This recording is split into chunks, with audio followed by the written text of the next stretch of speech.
If you like killing tons and tons of enemies, you should totally be looking forward to this game. Today we're going to be taking a look at Darktide, which is a Warhammer game and releasing on the 30th of November.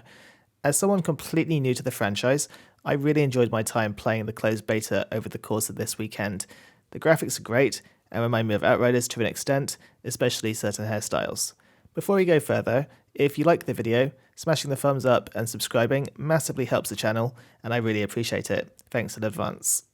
Okay, so if we were to go through it from the beginning, you're presented with options to select your character, of which there are 4 classes to choose from. You've got Psychonetic, the Sharpshooter, the Zealot, and the Skullbreaker, each with their own unique abilities and also possibly weapons.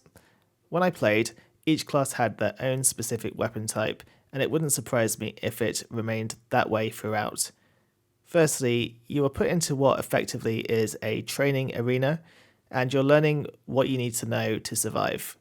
I will admit, when I first started playing, I died quite a lot because I didn't understand everything properly, and I went hero mode thinking I could solo the entire game, yet to be brought down to reality cruelly by certain enemy moves. So it's definitely worthwhile doing the training, especially if you're new, like me. After you've completed this, you can either do advanced training or carry on to the hub, where you're able to visit a variety of different shops where you can purchase weapons and other stuff. Unfortunately, due to time restraints, I wasn't able to level high enough to see what some of the vendors offered, but I'm sure it's some exciting stuff. You'll see this massive green hologram area, and this is where you begin missions. There are a variety of different types of missions, and they're all ranked in difficulty levels. Inside the missions, you'll be tasked with completing a variety of different objectives, and you have to find your way forward. However, when you've done a map once, you'll likely familiarize yourself with the layouts pretty quickly. The combat feels great, and where you're slashing your way through a crazy amount of mobs or shooting your foes from a distance, the guns feel balanced from class to class.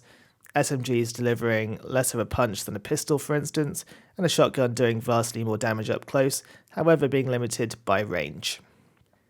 Each class has their own individual special moves, of which all feel pretty great and are completely unique to one another, giving each class a different feel. All classes have a melee, and this is key in the game as it's one of the ways you regen your health. The other way is through med stations, which occasionally pop up. However, they've only got 3 charges, so you need to be selfless if you've got injured teammates. So you're probably wondering what my final thoughts are on the beta. I thought it was generally a fun game. It was different to most games that I've played in a positive way. During the beta, I did experience a number of crashes and disconnects, some of which were salvageable, and those that were not. When you disconnect from the game, your player goes NPC mode and carries on helping the team until you return, or if you return, which means that your team won't struggle if people leave due to time constraints or other reasons. Hopefully they'll address this properly before the game launches, as disconnects can impact the game in a negative way. All in all, I enjoyed the game despite the connectivity issues, and I think it will be a huge success. Clearly there's a massive fan base for this game, as it is one of the most anticipated games on Steam. Final rating for me, however, I'd give it a 7.5 out of 10 from a beta perspective, and we get to experience the full game, so I'm sure they'll come in with some more interesting features, and that in turn will win some points from me when the game fully launches. So I think it's something which I'll definitely be covering in a bit more detail, and I'm looking really forward to it myself. Hopefully you enjoyed this, and I look forward to chatting with you in the comments. Take care, guys.